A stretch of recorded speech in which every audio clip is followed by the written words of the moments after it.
ಸ್ನೇಹಿತರೆ, ಇವತ್ತು ಪ್ರಸ್ತಾವನೆ ಬಗ್ಗೆ ಡಿಸ್ಕಸ್ ಮಾಡೋಣ. ಪ್ರಿಯಾಂಬಲ್ ಅಂತಕ್ಕಂಥದ್ದು. ಈ ಪ್ರಸ್ತಾವನೆ ಅಂತಕ್ಕಂಥದ್ದನ್ನ ನಾವು ಅಮೆರಿಕ ಸಂವಿಧಾನದಿಂದ ಎರವಲು ಪಡ್ಕೊಂಡಿದ್ದೀವಿ ಅಂತ. ಪ್ರಸ್ತಾವನೆ ಅಂದ್ರೆ ಪ್ರಿಯಾಂಬಲ್ ಅಂತಕ್ಕಂಥದ್ದು ಬಾರೋಡ್ ಫ್ರಾಮ್ USA. ಪ್ರಪಂಚದಲ್ಲೇ ಮೊಟ್ಟ ಮೊದಲನೇದಾಗಿ ಈ ಪ್ರಸ್ತಾವನೆಯನ್ನು ಅಳವಡಿಸಿಕೊಂಡವ್ರು ಯಾರು ಅಂತಂದ್ರೆ ಅಮೆರಿಕಾದವರು ಅಂತ. ಇನ್ನ ವಿಶ್ವಸಂಸ್ಥೆನೂ ಕೂಡ, ಯುನೈಟೆಡ್ ನೇಷನ್ಸ್, ಅದು ಕೂಡ ಪ್ರಿಯಾಂಬಲವನ್ನು ಅಳವಡಿಸಿಕೊಂಡಿದೆ ಅಂತ. ಅಮೆರಿಕಾದಲ್ಲಿಯೂ ಕೂಡ ಅಮೆರಿಕಾದ ಪ್ರಜೆಗಳಾದ ನಾವು ಎಂಬ ವಾಕ್ಯಗಳೊಂದಿಗೆ ಪ್ರಾರಂಭ ಆಗುತ್ತೆ. ಹಾಗೆ ಇಂಡಿಯಾದ್ದು ಕೂಡ ಭಾರತದ ಪ್ರಜೆಗಳಾದ ನಾವು ಅಂತಕ್ಕಂಥ ಪದವನ್ನು ನಾವಿಲ್ಲಿ ಬಳಸ್ಕೊಂಡಿದೀವಿ ನೋಡಿ. ಭಾರತದ ಪ್ರಜೆಗಳಾದ ನಾವು ಪ್ರಿಯಾಂಬಲ್ ತಗೋತೀವಿ. ಈ ಪ್ರಸ್ತಾವನೆ ಅಂತಕ್ಕಂಥದ್ದನ್ನ ಅಮೆರಿಕನ್ ಅರಿವಲ್ ಪಡ್ಕೊಂಡಿದ್ದೀವಿ. ಯುನೈಟೆಡ್ ನೇಷನ್ಸ್ ಇಂದನೂ ಕೂಡ ನಾವು ಅಡಾಪ್ಟ್ ಮಾಡ್ಕೊಂಡಿದ್ದೀವಿ. ಹಾಗೆ ಡಿಸೆಂಬರ್ 13, 1946ರಲ್ಲಿ ಈ ಜವಾಹರ್ಲಾಲ್ ನೆಹರು ಅವರು ಧ್ಯೇಯಗಳ ನಿರ್ಣಯ ಅಂತಕ್ಕಂಥದ್ದು ಏನು ಪಾಸ್ ಮಾಡಿದ್ರು, ಆ ಧ್ಯೇಯಗಳ ನಿರ್ಣಯದಲ್ಲಿ ಬರ್ತಕ್ಕಂಥ ಬಹುತೇಕ ಪದಗಳನ್ನ ನಾವು ಪ್ರಸ್ತಾವನೆಯಲ್ಲಿ ಅಳವಡಿಸಿಕೊಂಡಿದ್ದೀವಿ ಅಂತಕ್ಕಂಥದ್ದು.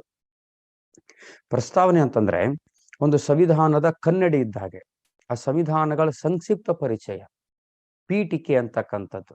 ಭಾರತ ಯಾವ ತರದ ಕಾರ್ಯಾಂಗವನ್ನು ಹೊಂದಿದೆ, ಶಾಸಕಾಂಗ ಹೇಗಿದೆ, ಹಾಗೂ ಅಲ್ಲಿರ್ತಕ್ಕಂಥ ಒಂದು ವ್ಯವಸ್ಥೆಗಳು ಹೇಗಿದೆ, ಇವುಗಳನ್ನ ಸಂಕ್ಷಿಪ್ತ ರೂಪದಲ್ಲಿ ಇಡೀ ಸಂವಿಧಾನದ ಒಂದು ಸಾರಾಂಶಗಳನ್ನ ಒಳಗೊಂಡಿರ್ತಕ್ಕಂಥದ್ದೇ ಪ್ರಸ್ತಾವನೆ ಅಂತಕ್ಕಂಥದ್ದು.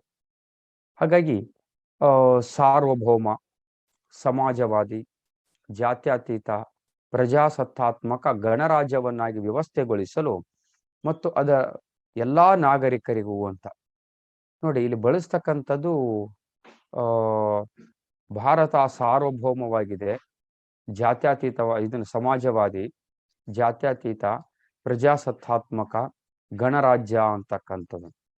ಇಡೀ ನಮ್ಮ ಕಾರ್ಯಾಂಗದ ವ್ಯವಸ್ಥೆ, ಇಡೀ ನಮ್ಮ ಶಾಸಕಾಂಗದ ವ್ಯವಸ್ಥೆ ಯಾವ ರೂಪದಲ್ಲಿದೆ ಅಂತಕ್ಕಂಥದ್ದನ್ನ ಪ್ರಸ್ತಾವನೆಯಲ್ಲೇನೆ ನಾವ್ ಏನ್ ಮಾಡ್ಕೊಂಡಿದ್ದೀವಿ, ಅದನ್ನ ತಿಳ್ಕೊಂಡಿದ್ದೀವಿ ಅಂತಕ್ಕಂಥದ್ದು. ಬಹಳ ಅಮೋಘವಾಗಿರ್ತಕ್ಕಂಥದ್ದು ಇದು. ಇನ್ನ ನ್ಯಾಯ ಅಂತಕ್ಕಂಥದ್ದು ಅಂದ್ರೆ ಜಸ್ಟಿಸ್ ಅಂತಕ್ಕಂಥ ನಾವು ನೋಡ್ತೀವಿ. ನ್ಯಾಯ ಅಂತ ಸಾಮಾಜಿಕ, ಆರ್ಥಿಕ ಮತ್ತು ರಾಜಕೀಯವಾಗಿ ಅಂತಕ್ಕಂಥದ್ದು. ಅಂದ್ರೆ ರಾಜಕೀಯ ನ್ಯಾಯ, ಸಾಮಾಜಿಕ ನ್ಯಾಯ, ಹಾಗೆ ಆರ್ಥಿಕ ನ್ಯಾಯ ಅಂತ. ಫಸ್ಟ್ ಪದ ಬರೋದೇನೆ ರಾಜಕೀಯ ನ್ಯಾಯ, political justice, social justice, economical justice. ಈ ರಾಜಕೀಯ ನ್ಯಾಯ ಅಂತಕ್ಕಂಥದ್ದು ನಾವು ಫಂಡಮೆಂಟಲ್ ರೈಟ್ಸ್ ಫೋಕಸ್ ಮಾಡಿದ್ರೆ, ಈ ಸೋಷಿಯಲ್ ಮತ್ತು ಎಕನಾಮಿಕಲ್ ರೈಟ್ಸ್ ಗಳನ್ನ ಅಂದ್ರೆ ಜಸ್ಟಿಸ್ ಗಳನ್ನ ನಾವು ರಾಜನೀತಿ ನಿರ್ದೇಶಕ ತತ್ವಗಳಲ್ಲಿ ನಾವು ತೆಗೆದುಕೊಂಡಿದ್ದೀವಿ ಅಂತಕ್ಕಂಥದ್ದು. ಇದನ್ನ ಈ ನ್ಯಾಯ ಅಂತಕ್ಕಂಥದ್ದು ನಾವು ಎಲ್ಲಿಂದ ಎರವಲು ಪಡ್ಕೊಂಡಿದ್ದೀವಿ ಅಂದ್ರೆ 1917ರ ಒಂದು ರಷ್ಯಾ ಕ್ರಾಂತಿಯಿಂದ ಅಂತಕ್ಕಂಥದ್ದು. ಹಾಗೆ ನೆಕ್ಸ್ಟ್ ಬರ್ತಕ್ಕಂಥದ್ದು ಸ್ವಾತಂತ್ರ್ಯ, ಸಮಾನತೆ, ಭ್ರಾತೃತ್ವ. ಈ ಮೂರು ಪದಗಳನ್ನು ನಾವು ಪಡ್ಕೊಂಡಿರೋದು 1789ರ ಒಂದು ಫ್ರಾನ್ಸ್ ಕ್ರಾಂತಿಯಿಂದ ಅಂತ. ಒಂದು ಫ್ರಾನ್ಸ್ ರೆವಲ್ಯೂಷನ್ದಿಂದ ನಾವು ಇದನ್ನ ಎರವಲು ಪಡ್ಕೊಂಡಿದ್ದೀವಿ ಅಂತಕ್ಕಂಥದ್ದು. ಸ್ವಾತಂತ್ರ್ಯ ಹೇಗಿದೆ, ಚಿಂತನೆ ಮಾಡ್ಲಿಕ್ಕೆ ಸ್ವಾತಂತ್ರ್ಯ ಇದೆ. ನಿಮಗೆ ಚಿಂತನೆ ಮಾಡಬಹುದು, ಅಭಿವ್ಯಕ್ತತೆ ಅಂತಕ್ಕಂಥದ್ದು ಆರ್ಟಿಕಲ್ ನಂಬರ್ 19. ನೀವು ನಿಮ್ಮ ಅಭಿಪ್ರಾಯಗಳನ್ನ, ನಿಮ್ಮ ಎಕ್ಸ್ಪ್ರೆಷನ್ಸ್ ಗಳನ್ನ ನೀವು ಹೇಳಬಹುದು ಅಂತಕ್ಕಂಥ ಅಭಿವ್ಯಕ್ತತೆ. ಇನ್ನು ನಂಬಿಕೆ ಮತ್ತು ಆರಾಧನೆಗಳಲ್ಲಿ, ನಂಬಿಕೆ ಮತ್ತು ಆರಾಧನೆಗಳನ್ನ ನಾವು ಎಲ್ಲಿ ತಗೋತೀವಿ ಅಂತಂದ್ರೆ ಧಾರ್ಮಿಕ ಸ್ವಾತಂತ್ರ್ಯ ಹಕ್ಕುಗಳಿಗೆ ಸಂಬಂಧಪಟ್ಟಂತೆ ತೆಗೆದುಕೊಳ್ತೀವಿ ಅಂತ. ಭಾರತ ಸಂವಿಧಾನ ಬಹಳ ಅಮೂಲ್ಯವಾಗಿರ್ತಕ್ಕಂಥದ್ದು.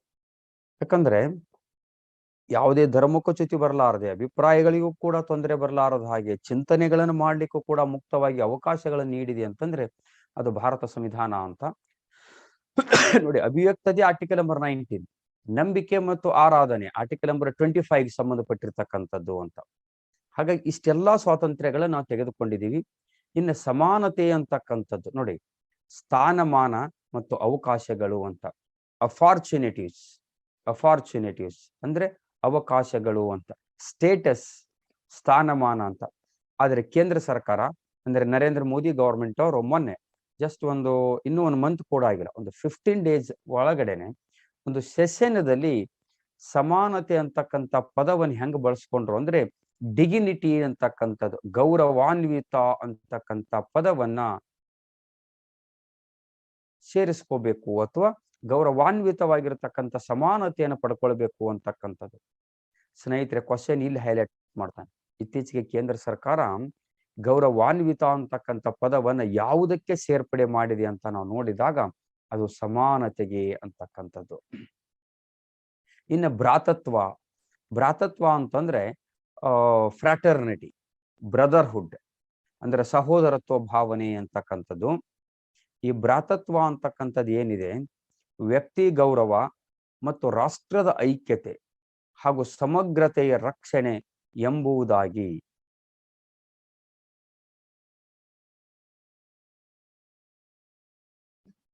ದೃಢ ಸಂಕಲ್ಪ ಮಾಡಿ ಈ ಸಂವಿಧಾನವನ್ನ 1949 ನವೆಂಬರ್ 26 ಸಂವಿಧಾನ ರಚನಾ ಸಭೆಯಲ್ಲಿ ಅಂಗೀಕರಿಸಿತು ಅಂತಕ್ಕಂಥದ್ದು.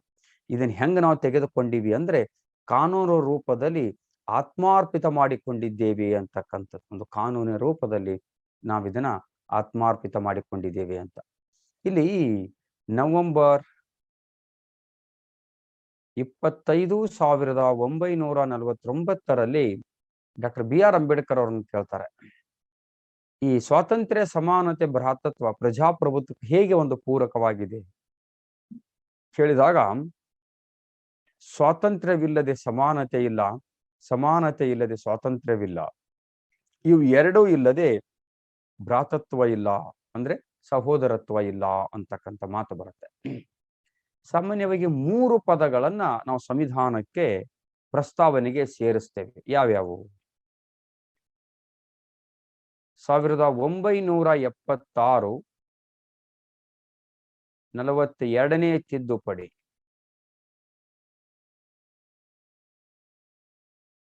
ನಾವು ಸಮಾಜವಾದಿ,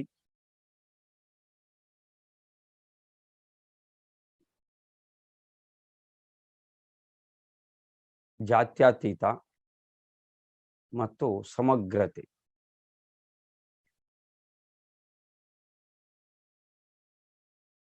ಅಥವಾ ಅಖಂಡತೆ ಅಂತಕ್ಕಂಥದ್ದು.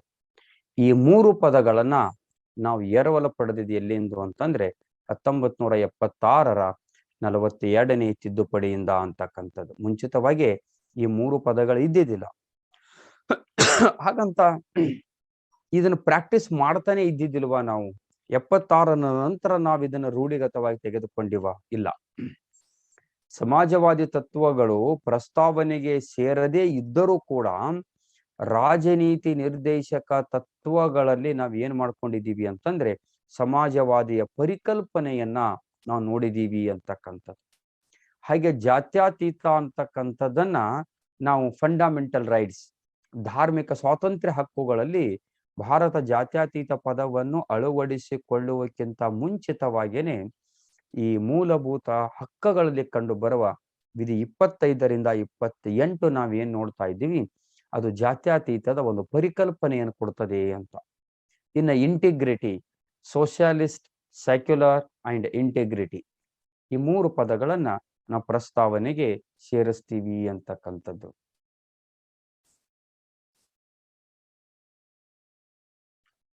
ಈ 3ದ್ರ ಬಗ್ಗೆ ಒಂಚೂರು ನಾವು ಡಿಸ್ಕಸ್ ಮಾಡೋಣ. ಒಂದೊಂದೇ ಆ ಪದಗಳು ಏನೇನು ಹೇಳುತ್ತೆ ಅಂತಕ್ಕಂಥದ್ದು.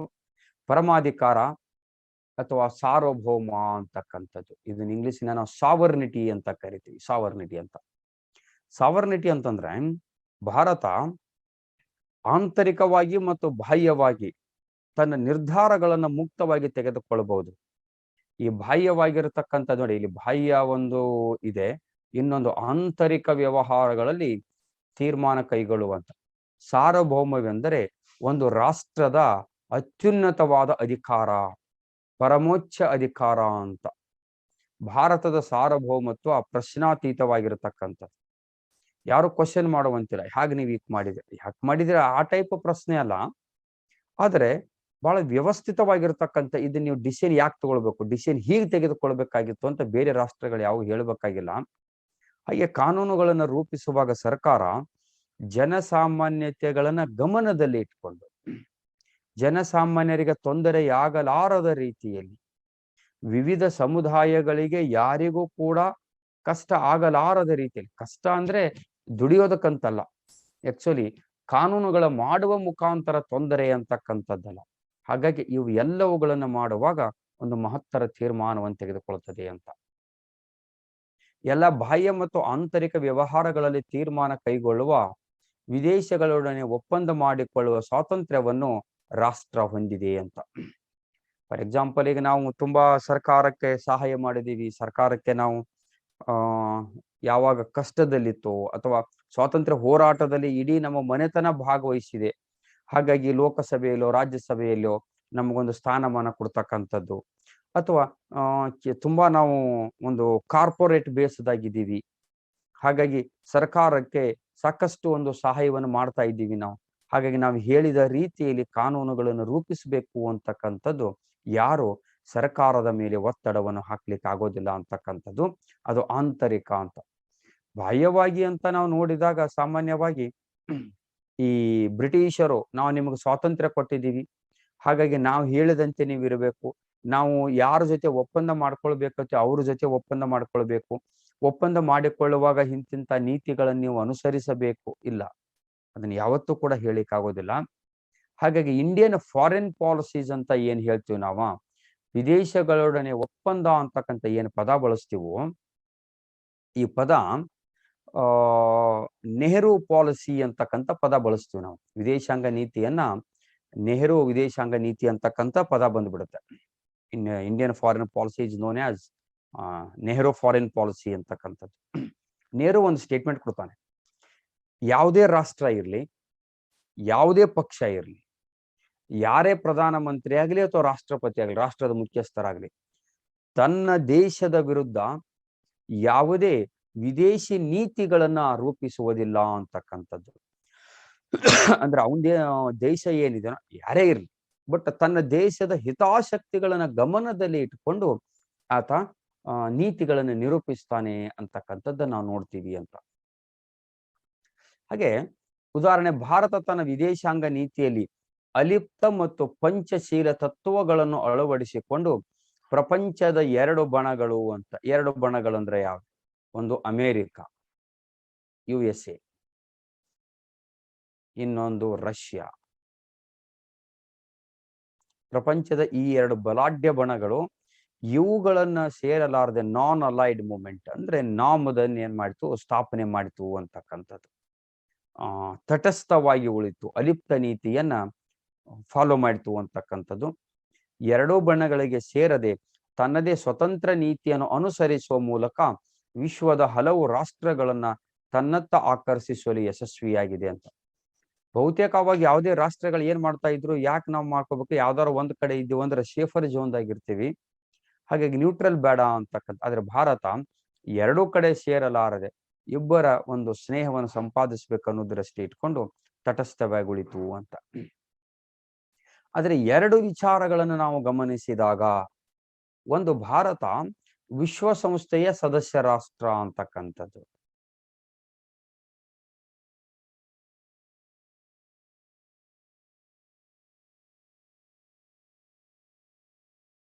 ಹಾಗೆ ಕಾಮನ್ವೆಲ್ತ್,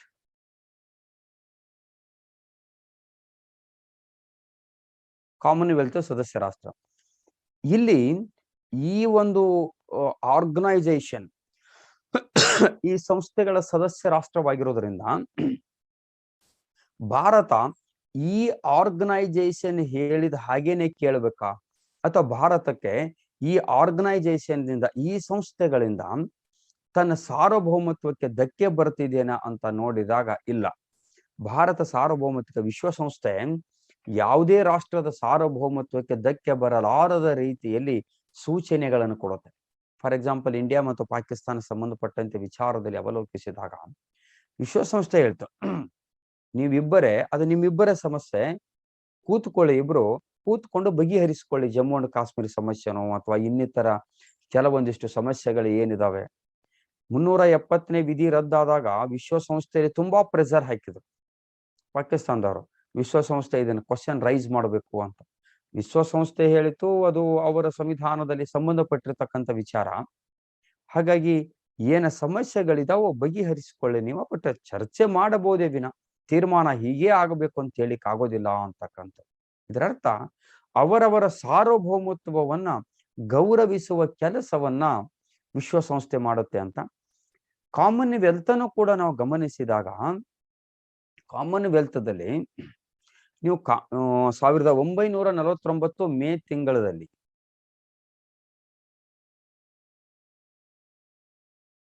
ಜವಾಹರ್ಲಾಲ್ ನೆಹರು ಅವರು ಸಹಿ ಹಾಕ್ತಾರೆ ಇದಕ್ಕೆ, ಒಂದು ಕಾಮನ್ವೆಲ್ತ್ ಅಂತ. ಅವಾಗ ಒಂದು ಸ್ಟೇಟ್ಮೆಂಟ್ ಕೂಡ ಕೊಡ್ತಾರೆ ಅವರು, ನಾವು ಸ್ವ ಇಚ್ಛೆಯಿಂದ ಕಾಮನ್ವೆಲ್ತ್ ಅನ್ನು ಸೇರ್ತಾ ಇದ್ದೀವಿ, ಹಾಗೆ ಯಾವುದೇ ವೇಳೆಯಲ್ಲಿ ಕಾಮನ್ವೆಲ್ತ್ ಒಕ್ಕೂಟದಿಂದ, ಕಾಮನ್ವೆಲ್ತ್ ಒಂದು ಸಂಸ್ಥೆಯಿಂದ ನಾವು ಹೊರಗಡೆ ಬರಬಹುದು ಅಂತಕ್ಕಂಥದ್ದು. ಕಾಮನ್ವೆಲ್ತ್ ಅಂದ್ರೆ ಏನು ನಾವು ನೋಡಿದಾಗ, ಈ ಬ್ರಿಟಿಷರಿಂದ ಆಳಲ್ಪಟ್ಟಂತ ರಾಷ್ಟ್ರಗಳು ಏನಿದ್ದುವೋ,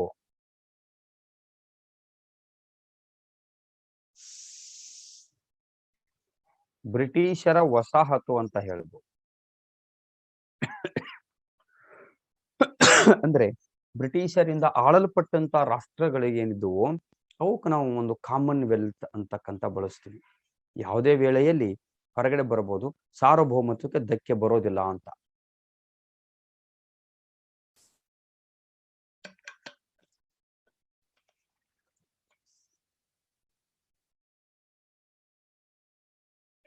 ಇನ್ನ ಸಮಾಜವಾದಿ ತತ್ವ ಅಂತಕ್ಕಂಥದ್ದು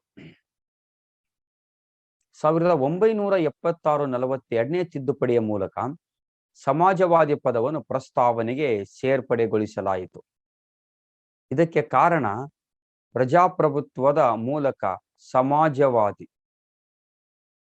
ಸಮಾಜವಾದಿ ತತ್ವಗಳಾದ ಉತ್ಪಾದನಾ ಸಾಧನಗಳು, ಆಸ್ತಿ, ಬಂಡವಾಳಶಾಹಿ, ಭೂ ಒಡೆತನ ಮೊದಲಾದವುಗಳ ಮೇಲೆ ನಿಯಂತ್ರಣ ಸಾಧಿಸಿ ರಾಷ್ಟ್ರದ ಆರ್ಥಿಕ ಸಾಮಾಜಿಕ ಅಸಮಾನತೆಯನ್ನು ಹೋಗಲಾಡಿಸುವುದು ಅಂತ.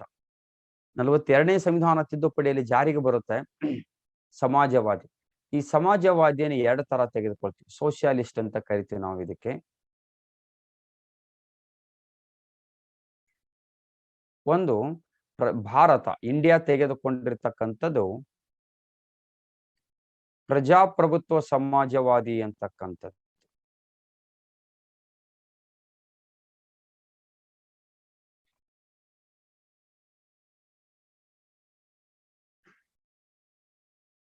ಹಾಗೆ ಚೈನಾದಲ್ಲಿ ಕೂಡ ಇದೆ, ಅದು ಕಮ್ಯುನಿಸ್ಟ್ ಪ್ರಜಾಪ್ರಭುತ್ವವಾದಿ, ಕಮ್ಯುನಿಸ್ಟ್ ಸಮಾಜವಾದಿ.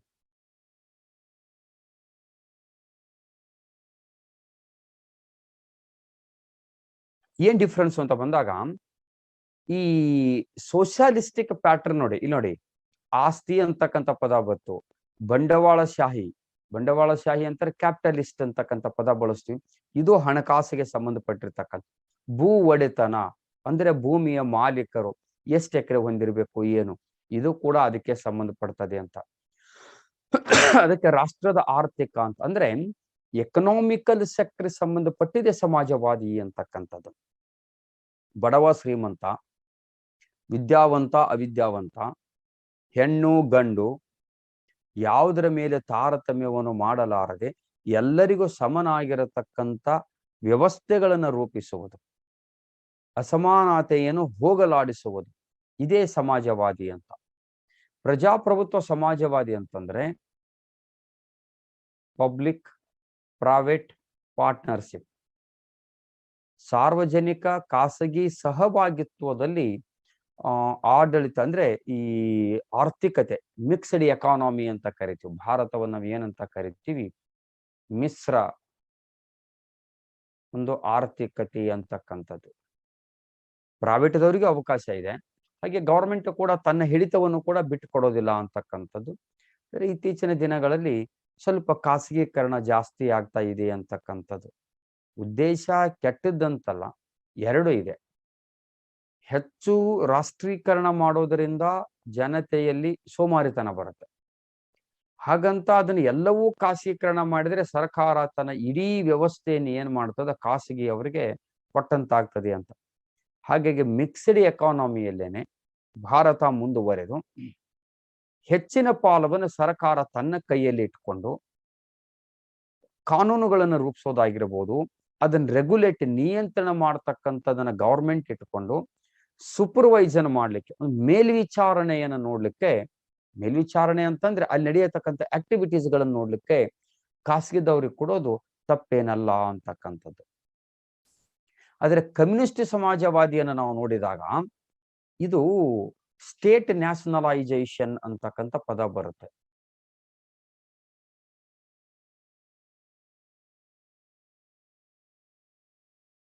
ಸ್ಟೇಟ್ ನ್ಯಾಷನಲೈಸೇಷನ್ ಅಂತ ನೋಡಿದಾಗ ರಾಷ್ಟ್ರೀಕರಣ ರೀ. ಇಡೀ ರಾಷ್ಟ್ರನೇ ರಾಷ್ಟ್ರೀಕರಣ ಅಂದ್ರೆ ಪ್ರೈವೇಟ್ ಸೆಕ್ಟರ್ ಅನ್ನ ಎನ್ಕರೇಜ್ ಮಾಡೋದೇ ಇಲ್ಲ. There is a microscopic minority private sector in China. ಅತ್ಯಂತ ಸಣ್ಣ ಪ್ರಮಾಣದಲ್ಲಿ ಇರ್ತಕ್ಕಂಥ ಪ್ರೈವೇಟ್ ಸೆಕ್ಟರ್ ಇದೆ.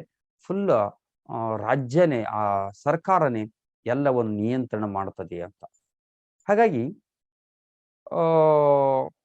ಭಾರತ ಪಂಚವಾರ್ಷಿಕ ಯೋಜನೆಗಳನ್ನು ಮಾಡುವ ಮುಖಾಂತರ, ಲ್ಯಾಂಡ್ ರಿಫಾರ್ಮ್ಸ್ ಆಕ್ಟ್, ಭೂ ಸುಧಾರಣೆ ಕಾಯ್ದೆಗಳನ್ನು ತರುವ ಮುಖಾಂತರ, ಕೆಲವೊಂದಿಷ್ಟು ಮಹಿಳೆಯರಿಗೆ ಮತ್ತು ಮಕ್ಕಳಿಗೆ ಸರ್ಕಾರದ ಸವಲತ್ತುಗಳನ್ನು ನೀಡುವ ಮುಖಾಂತರ, ಈ ಇಂಬ್ಯಾಲೆನ್ಸ್ ಅಂತಕ್ಕಂಥದ್ದು ಏನಿದೆಯೋ, ಅಸಮಾನತೆ ಅಂತಕ್ಕಂಥದ್ದು ಏನಿದೆಯೋ ಇದನ್ನು ಹೋಗಲಾಡಿಸುವಗೋಸ್ಕರ ಈ ಸಮಾಜವಾದಿ ತತ್ವವನ್ನು ನಾವು ಅಳವಡಿಸಲಾಗಿದೆ ಅಂತಕ್ಕಂಥದ್ದು. ಇಲ್ಲಿ ಭಾರತ ಸರ್ಕಾರವು ಸಂಪೂರ್ಣವಾಗಿ ಸಮಾಜವಾದಿ ತತ್ವಗಳನ್ನು ಆಚರಣೆಗೆ ತರಲಾಗದಿದ್ದರೂ ಅದರತ್ತ ಪ್ರಯತ್ನಿಸುತ್ತಿದೆ ಅಂತ. ಹೌದ್ರಿ, 1955ರಲ್ಲಿ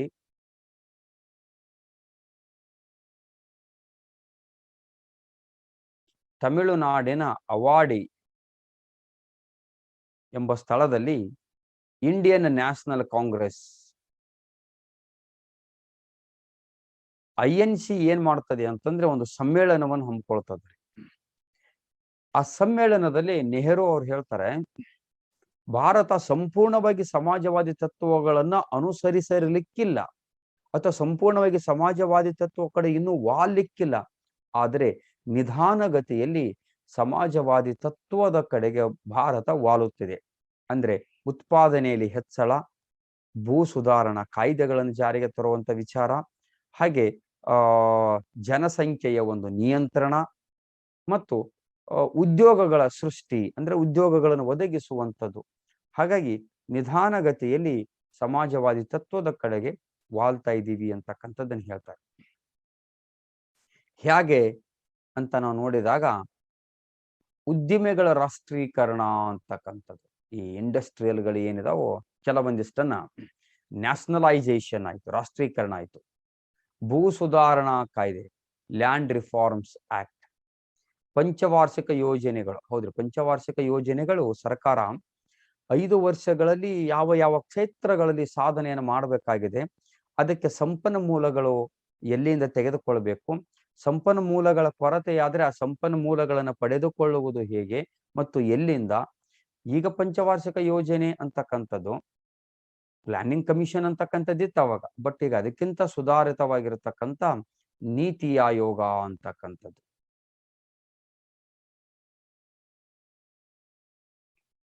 ನೀತಿ ಆಯೋಗನು ಕೂಡ ನಾವು ನೋಡ್ಕೊಂಡಿದ್ದೀವಿ ಅಂತಕ್ಕಂಥದ್ದು. ಇದರ ಜೊತೆಗೆ ಬ್ಯಾಂಕ್ಗಳ ರಾಷ್ಟ್ರೀಕರಣ ಕೂಡ ಆಯಿತು.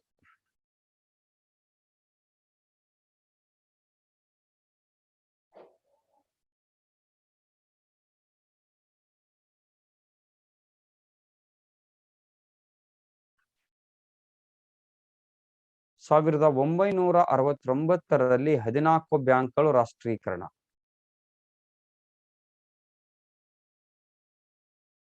1980ರಲ್ಲಿ 6 ಬ್ಯಾಂಕುಗಳು ರಾಷ್ಟ್ರೀಕರಣಗೊಂಡವು ಅಂತಕ್ಕಂಥದ್ದು. ಮತ್ತೆ ಈಗ ಬ್ಯಾಂಕ್ಗಳನ್ನ ಮರ್ಜ್ ಮಾಡಿ ಒಂದರಲ್ಲಿ ಒಂದು SB ಅಸೋಸಿಯೇಟ್ಸ್ ಅಂತಕ್ಕಂಥ, ಮೊದಲು state bank of India, state bank of Mysuru, ಇವೆಲ್ಲವೂ ಕೂಡ ಏನದು ಸ್ಟೇಟ್ ಬ್ಯಾಂಕ್ ಆಫ್ ಇಂಡಿಯಾದಲ್ಲಿ ಮರ್ಜ್ ಆದವು ಅಂತಕ್ಕಂಥದ್ದು. ಹೀಗೆ ಬ್ಯಾಂಕ್ಗಳನ್ನ ಮರ್ಜ್ ಕೂಡ ಆಯ್ತು ಅಂತಕ್ಕಂಥದ್ದು. ಇದು ನಮಗೆ ಸಮಾಜವಾದಿ ತತ್ವ ಅಂತಕ್ಕಂಥದ್ದು. ಇನ್ನು ಜಾತ್ಯತೀತ ಅಂತಕ್ಕಂಥ ಪದ ಬಳಸ್ತೀವಿ ನಾವು, ಸೆಕ್ಯುಲರ್ ಅಂತಕ್ಕಂಥದ್ದು.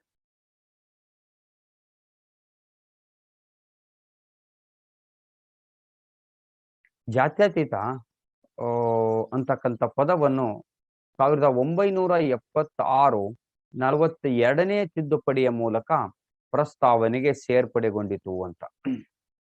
ಇದು ಸೇರ್ಪಡೆಯಾಗುವಕ್ಕಿಂತ ಮುಂಚಿತವಾಗಿಯೇ 1974ರಲ್ಲಿ ಸರ್ವೋಚ್ಚ ನ್ಯಾಯಾಲಯ, ಸುಪ್ರೀಂ ಕೋರ್ಟ್ ಏನ್ ಮಾಡ್ತದೆ ಅಂತಂದ್ರೆ, ಒಂದು ಜಜ್ಮೆಂಟ್ ಸಂಬಂಧಪಟ್ಟಂತೆ ಈ ಫಂಡಮೆಂಟಲ್ ರೈಟ್ಸ್ ಸಂಬಂಧಪಟ್ಟಿರ್ತಕ್ಕಂಥ ಒಂದು ತೀರ್ಪಿನಲ್ಲಿ ಏನ್ ಹೇಳ್ತದೆ ಅಂತಂದ್ರೆ, ತನ್ನ ಅಭಿಪ್ರಾಯ ಕೊಡ್ತದೆ.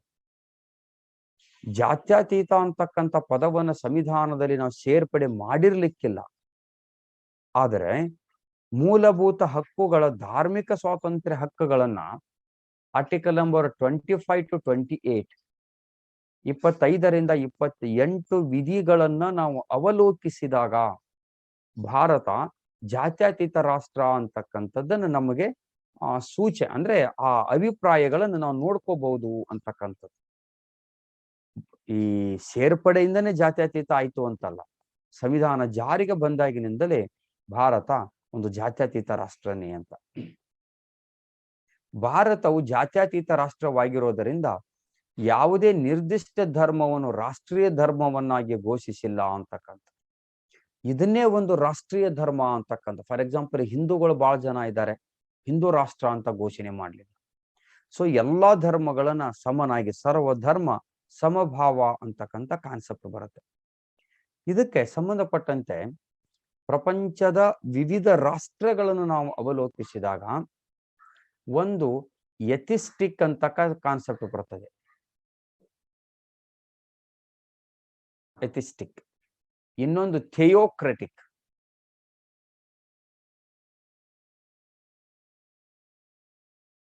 ಇನ್ನೊಂದು ಜಾತ್ಯತೀತ ಸೆಕ್ಯುಲರ್ ಅಂತಕ್ಕಂಥದ್ದು. ಎಥಿಸ್ಟಿಕ್ ಅಂದ್ರೆ ಎಂಟಿ ರಿಲಿಜಿಯನ್, ಧರ್ಮದ ವಿರೋಧ ನೀತಿ ಅಂತಕ್ಕಂಥದ್ದು. ಒಂದು ರಾಷ್ಟ್ರ, ಸಂವಿಧಾನ, ಕಾನೂನು, ಪ್ರಜೆಗಳು, ಸರ್ಕಾರ ಪ್ರಜೆಗಳಿಗೋಸ್ಕರ ಒಳ್ಳೆ ಕೆಲಸವನ್ನು ಮಾಡಬೇಕು, ಮುಗಿದೋಯ್ತಷ್ಟೆ. ಪ್ರಜೆಗಳ ಕರ್ತವ್ಯಗಳು ಬೇರೆ. ಇಲ್ಲಿ ಯಾವುದೇ ಕಾರಣಕ್ಕೂ ಆ ಧರ್ಮ ಪ್ರಾಕ್ಟೀಸ್ ಮಾಡ್ರಿ, ಈ ಧರ್ಮವನ್ನು ಅನುಕರಣೆ ಮಾಡ್ರಿ, ಈ ತರ ಎಲ್ಲ ಆಂಟಿ ರಿಲಿಜನ್ ಪ್ರಿನ್ಸಿಪಲ್ಸ್ ಎಲ್ಲಿ ಬರ್ತದೆ, ಎಥಿಸ್ಟಿಕ್ ಅಂತ ಹೇಳ್ತೀವಿ. ಥಿಯೋಕ್ರೆಟಿಕ್ ಅಂತ ನಾವು ನೋಡಿದಾಗ, the state accept one state religion, ಆ ರಾಷ್ಟ್ರ ಯಾವ್ದಾದ್ರೂ ಒಂದು ಧರ್ಮವನ್ನ ತನ್ನ ರಾಷ್ಟ್ರೀಯ ಧರ್ಮ ಅಂತ ಘೋಷಣೆ ಮಾಡ್ತದೆ ಅಂತ. ಫಾರ್ ಎಕ್ಸಾಂಪಲ್, ಈಗ ಬಾಂಗ್ಲಾದೇಶ್ ತೆಗೆದುಕೊಳ್ರಿ, ಬಾಂಗ್ಲಾದೇಶ ಆಗಿರ್ಬೋದು ಅಥವಾ ಪಾಕಿಸ್ತಾನ್, ಇವು ಇಸ್ಲಾಂ ರಾಷ್ಟ್ರ ಅಂತಕ್ಕಂಥದನ್ನ ಘೋಷಣೆ ಮಾಡ್ಕೊಂಡಿದೆ. ಹಾಗೆ ಶ್ರೀಲಂಕಾಕ್ ನೀವು ಹೋದಾಗ ಅದು ಬುದ್ಧಿಸ್ಟ್ ನೇಷನ್ ಅಂತ ಹೇಳ್ತದೆ. ಒಂದು ಬೌದ್ಧ ಧರ್ಮ ಏನಿದೆನೋ ಅದು ನಮ್ಮ ರಾಷ್ಟ್ರ ಧರ್ಮ ಅಂತಕ್ಕಂಥ ಹೇಳ್ತದೆ. ಇನ್ನು 3ನೇ ಕ್ಯಾಟಗರಿ ಬರ್ತಕ್ಕಂಥದ್ದು ಜಾತ್ಯತೀತ ಅಂತ. ಭಾರತ, ಅಮೇರಿಕ, ಇವು ಎಲ್ಲವೂ ಯಾವುದೇ ಧರ್ಮ ಇರ್ಲಿ, ಎಲ್ಲ ಧರ್ಮಗಳನ್ನ ಸಮನಾಗಿ ನೋಡ್ತಕ್ಕಂಥ ಭಾವನೆ ಜಾತ್ಯತೀತ ರಾಷ್ಟ್ರ ಅಂತಕ್ಕಂಥದ್ದು. ಇನ್ನು ಎಲ್ಲಾ ಧರ್ಮೀಯರನ್ನ ಸಮಾನವಾಗಿ ಕಾಣಲು ಮತ್ತು ಎಲ್ಲಾ ಧರ್ಮಗಳಿಗೂ ರಕ್ಷಣೆ ನೀಡಲು ಧಾರ್ಮಿಕ ಹಕ್ಕನ್ನು ಮೂಲಭೂತ ಹಕ್ಕನ್ನಾಗಿ ಪರಿಗಣಿಸಿದ್ದಾರೆ ಅಂತ. ನೆಹರು ಒಂದು ಮಾತು ಹೇಳ್ತಾರೆ, ಭಾರತ ಜಾತ್ಯತೀತ ರಾಷ್ಟ್ರ, ಆದರೆ ಪಾಸಿಟಿವ್ ಇದೆ ನಮ್ಮದು, ನೆಗೆಟಿವ್ ನಮ್ದು ಸೆಕ್ಯುಲರಿಸಂ ಇಲ್ಲ, ಪಾಸಿಟಿವ್ ಸೆಕ್ಯುಲರಿಸಂ ಇದೆ. ಅಂದ್ರೆ ನಿಮ್ಮ ಯಾವುದೇ ಧರ್ಮ ಪ್ರಾಕ್ಟೀಸ್ ಮಾಡ್ರಿ, ಯಾವುದೇ ಧರ್ಮ ಆಕ್ಸೆಪ್ಟ್ ಮಾಡ್ಕೊಡ್ರಿ, ಯಾವುದೇ ಧರ್ಮನ ಪ್ರೊಪಗಂಡ್ ಮಾಡಿ, ಬೇಡ ಅಂತಲ್ಲ. ಹಾಗಂತ ಧರ್ಮದ ಆಚರಣೆಯಲ್ಲಿ ಸರ್ಕಾರ ಹಸ್ತಕ್ಷೇಪವನ್ನು ಮಾಡುವುದಿಲ್ಲ ಅಂತಕ್ಕಂಥದ್ದು. ಗವರ್ಮೆಂಟ್ ಯಾವುದೇ ಕಾರಣಕ್ಕೂ ಹಸ್ತಕ್ಷೇಪ ಮಾಡೋದಿಲ್ಲ. ನೀವು ಹಿಂದೂಗಳ ಹಿಂದೂ ಧರ್ಮ ಪ್ರಾಕ್ಟೀಸ್ ಮಾಡಿ, ನೀವು ಮುಸ್ಲಿಮ್ಸ ಮುಸ್ಲಿಂ ಧರ್ಮ ಪ್ರಾಕ್ಟೀಸ್ ಮಾಡಿ, ನೀವು ಜೈನ್ಸ ಜೈನ ಧರ್ಮವನ್ನು ಪ್ರಾಕ್ಟೀಸ್ ಮಾಡಿ, ನೀವು ಕ್ರಿಶ್ಚಿಯನ್ಸ ಕ್ರಿಶ್ಚಿಯನ್ ಧರ್ಮ, ಸಿಖ್ ಧರ್ಮವನ್ನು. ಧರ್ಮದ ವಿಚಾರಗಳಲ್ಲಿ ಸರ್ಕಾರ ಹಸ್ತಕ್ಷೇಪ ಮಾಡುವುದಿಲ್ಲ. ಇದಕ್ಕೆ ನಾವ್ ಏನಂತ ಕರಿತೀವಿ, ಒಂದು ಧನಾತ್ಮಕವಾಗಿರತಕ್ಕಂಥ ಜಾತ್ಯತೀತ, ಒಂದು ಪಾಸಿಟಿವ್ ಸೆಕ್ಯುಲರಿಸಂ ನೇಚರ್ ನಮ್ಮಲ್ಲಿದೆ ಅಂತಕ್ಕಂಥದ್ದು. ಇಲ್ಲಿ ಇದನ್ನ ನಿಮಗೆ ನಾನು ಸಾಕಷ್ಟು ಹೇಳಿದ್ದೀನಿ, ಫಂಡಮೆಂಟಲ್ ರೈಟ್ಸ್ ನಲ್ಲಿ ಇದ್ರ ಬಗ್ಗೆ ಸಾಕಷ್ಟು ಕಾನ್ಸೆಪ್ಟ್ ನಾನು ನಿಮ್ಗೆ ಕೊಟ್ಟಿದ್ದೀನಿ. ಇದರಿಂದ ಯಾವುದೇ ಧರ್ಮವನ್ನು ಸ್ವೀಕರಿಸುವ, ಪ್ರಚಾರ ಮಾಡುವ, ಆರಾಧಿಸುವ ಸ್ವಾತಂತ್ರ್ಯವಿದೆ ಅಂತಕ್ಕಂಥದ್ದು. ಇದರಿಂದ ಯಾವುದೇ ಧರ್ಮ ನೀವು ಸ್ವೀಕಾರ ಮಾಡಬಹುದು, ಪ್ರಚಾರ ಮಾಡಬಹುದು, ಅದನ್ನು ಪ್ರಾಕ್ಟೀಸ್ ಮಾಡಬಹುದು, ಅದನ್ನು ಪೂಜೆ ಮಾಡಬಹುದು. ಅದಕ್ಕೆ ಆರ್ಟಿಕಲ್ 25, 26, 27, 28 ಈ 4 ವಿಧಿಗಳು ಧಾರ್ಮಿಕ ಸ್ವಾತಂತ್ರ್ಯದ ಹಕ್ಕು, ಜಾತ್ಯತೀತದ ಪರಿಕಲ್ಪನೆಯನ್ನ ನಮ್ಮಲ್ಲಿ ಮೂಡಿಸ್ತದೆ ಅಂತಕ್ಕಂಥದ್ದು. ಇನ್ನ ಪ್ರಜಾಸತ್ತಾತ್ಮಕ ಅಂತಕ್ಕಂಥ ಒಂದು ಪದವನ್ನು ಬಳಸ್ತೀವಿ ನಮ್ಮ.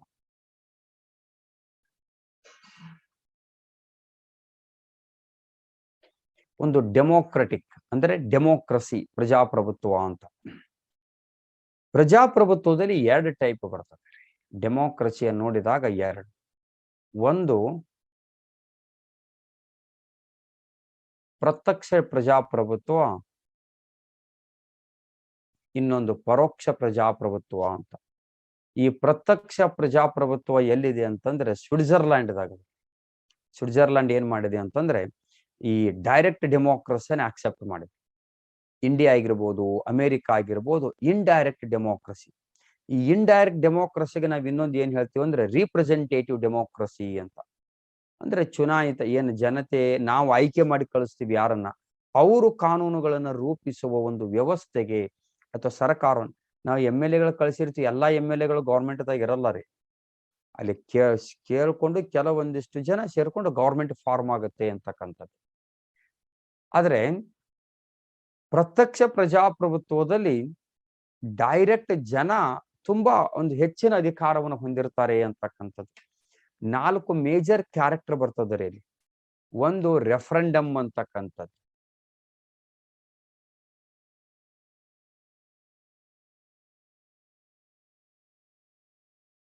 ಎರಡನೇದ್ದು ರಿಕಾಲ್, ಮೂರನೇದ್ದು ಇನಿಷಿಯೇಟಿವ್ಸ್, ನಾಲ್ಕನೇದು ಪ್ಲೆಬಿಸೈಡ್ಸ್,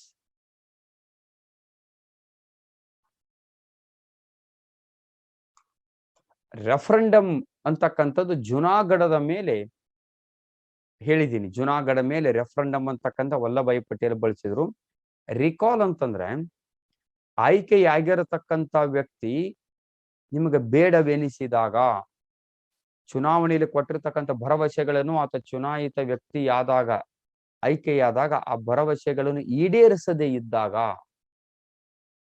ಅವಾಗ ನಾವೇನ್ ಮಾಡ್ತೀವಿ, ರಿಕಾಲ್ ಮಾಡಬಹುದು ಅಂತಕ್ಕಂಥದ್ದು. ಇನಿಷಿಯೇಟಿವ್ಸ್ ಅಂತಂದ್ರೆ ಜನತನೇ ಸರ್ಕಾರಕ್ಕೆ ಶಿಫಾರಸ್ ಮಾಡುತ್ತೆ, ಇಂತಿಂತ ಕಾನೂನುಗಳನ್ನು ಜಾರಿ ತೆಗೆದುಕೊಂಡು ಬನ್ನಿ ಅಂತ. ಅಲ್ಲಿ people suggest to the government to enact the laws. ಇನ್ನು ಪ್ಲೆಬಿಸೈಡ್ಸ್ ಅಂತಂದ್ರೆ ಸಣ್ಣ ಸಣ್ಣ ಪ್ರಾಂತ್ಯಗಳು, ದೇಶಗಳಲ್ಲಿಯೋ ಸಮುದಾಯಗಳಲ್ಲಿಯೋ ಗಲಾಟೆಗಳಾದಾಗ, ಸಂಘರ್ಷಗಳಾದಾಗ ಸರ್ಕಾರ ಅವರಿಬ್ಬರನ್ನು ಹೇಳುತ್ತೆ, ನೋಡಿ ನೀವೊಂದು ನಿರ್ಧಾರ ತಗೊಳ್ಳಿ, ಆ ನಿರ್ಧಾರಕ್ಕೆ ಕೇಂದ್ರ ಸರ್ಕಾರ ಏನೇನು ತೆಗೆದುಕೊಳ್ಬೇಕು, ಫಸ್ಟ್ ನೀವು ಒಂದು ಸೆಟ್ಲ್ ಮಾಡ್ಕೊಳ್ಳಿ, ಸೆಟ್ಲ್ ಮಾಡ್ಕೊಂಡು ಕೇಂದ್ರ ಸರ್ಕಾರ ನೀವು ಮಾಡ್ಕೊಂಡಿದ್ದನ್ನು ಒಪ್ಪಿಗೆ ಕೊಡ್ತದೆ ಅಂತಕ್ಕಂಥ. Total this is known as plebiscites ಅಂತಕ್ಕಂಥದ್ದು.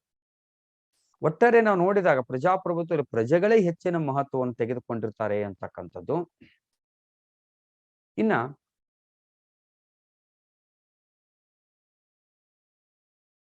ನಾವು ಸಾಮಾನ್ಯವಾಗಿ ನೋಡಿದಾಗ ಎಲ್ಲಿ ಅಂತಂದ್ರೆ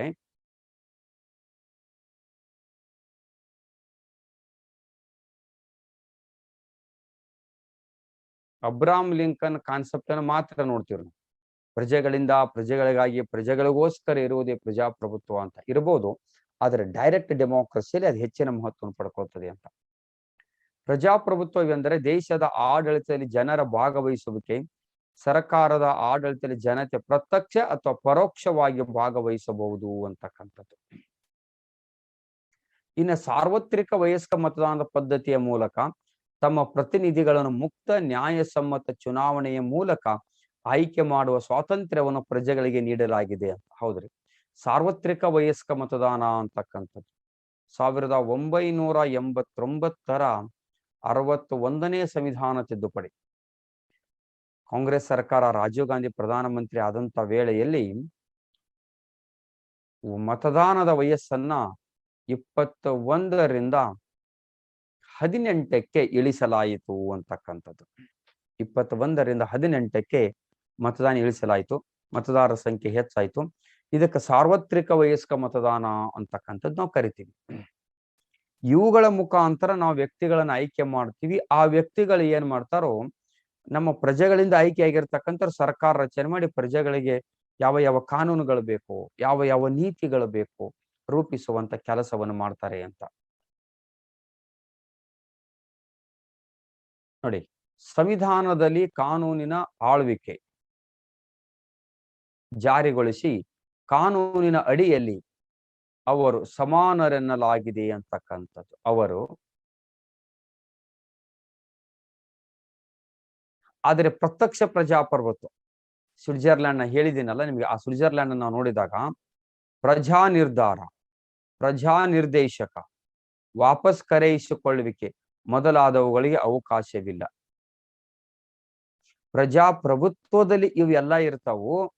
ಪ್ರಜಾಪ್ರಭುತ್ವ ಅಂದ್ರೆ ಯಾವ ಪ್ರಜಾಪ್ರಭುತ್ವ? ಪ್ರತ್ಯಕ್ಷ ಪ್ರಜಾಪ್ರಭುತ್ವದಲ್ಲಿರುವಂತೆ ರೆಫರೆಂಡಮ್, ಪ್ರಜಾ ನಿರ್ಧಾರ, ಪ್ರಜಾ ನಿರ್ದೇಶಕ ಅಂದ್ರೆ ಈ ಇನಿಷಿಯೇಟಿವ್ಸ್, ಆಮೇಲೆ ವಾಪಸ್ ಕರೆಯಿಸಿಕೊಳ್ಳುವಿಕೆ, ಇದರ ಅರ್ಥ ರಿಕಾಲ್. ಈ ಒಂದು ವ್ಯವಸ್ಥೆ ಎಲ್ಲಿ ಬರೋದಿಲ್ಲ ಅಂತಂದ್ರೆ ಈ ಇಂಡೈರೆಕ್ಟ್ ಡೆಮೋಕ್ರಸಿಯಲ್ಲಿ ಬರೋದಿಲ್ಲ ಅಂತಕ್ಕಂಥದ್ದು. ಇನ್ನ ಗಣರಾಜ್ಯ ಅಂತಕ್ಕಂಥ ತೆಗೆದುಕೊಳ್ತೀವಿ.